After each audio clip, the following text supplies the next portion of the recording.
Naging makabuluhan ang isinagawang PNP Quick Response Forum ng mga tauhan ng Puerto Princesa City Police Station 4 na layong palakasin ang ugnayan sa pagitan ng kapulisan at komunidad sa pamamagitan ng forum na ipaabot sa mga mamamayan ang mahahalagang impormasyon hinggil sa mabilisang pagtugon sa mga insidente, krimen at iba pang suliraning pangkaayusan.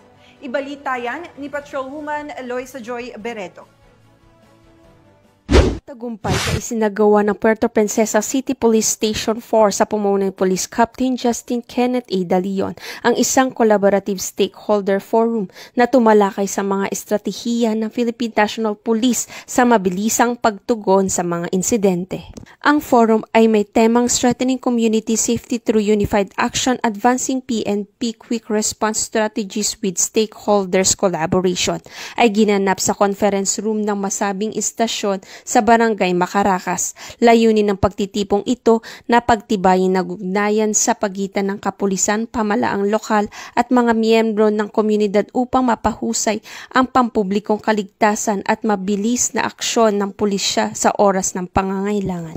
Dumalo sa naturang forum si Ginoong Richard P. Ferrer, Deputy Mayor para sa mga Northwest Barangays. Ang kanyang talumpati, binigyan diin niya ang mahalagang papel ng suporta mula sa lokal na pamalaan at komunidad sa mga inisyatibo ng PNP.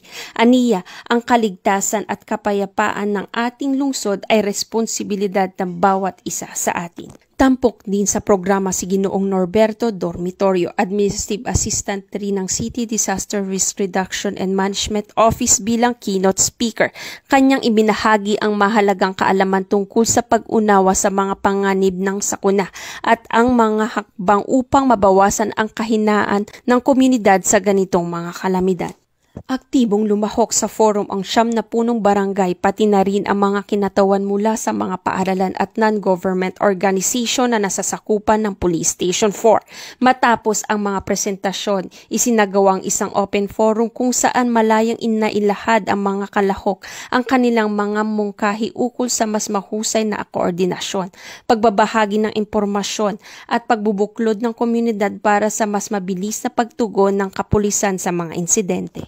Isa sa mga pinakamalagang bahagi ng pagtitipon ay ang paglagda ng Pledge of Commitment, kung saan sabay-sabay na nagpahayag ng suporta ang mga dumalo sa adhikain ng PNP para sa pampublikong kaligtasan at pagpapatupad ng 5-minute response time strategy. Ang naturang lagda ay sumisimbolo ng pagtitiwala, pagkakaisa at pananagutan sa pagitan ng kapulisan at ng komunidad. Sa kanyang panapos na mensahe, taus-pusong nagpasalamat si Police Captain Justin Kenneth A. Dalion sa lahat na nakiisa at lumahok. Aniya, ang nasabing forum ay mahalagang hakbang sa pagpapalakas ng tiwala at pakikipagtulungan sa pagitan ng Philippine National Police at ng mamamayan. Hinihikayat niya ang lahat ng stakeholders na manatiling aktibo at magtulungan para sa ikabubuti at ikaliligtas ng bawat kasapi ng komunidad.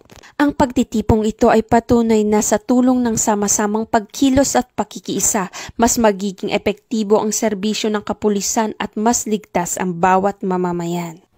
Mula dito sa Calapan City, Oriental Mindoro, ako ang iyong PNN Correspondent Patrolwoman Eloisa Joy Beredo, alagad ng batas, tagataguyod ng balitang pulis.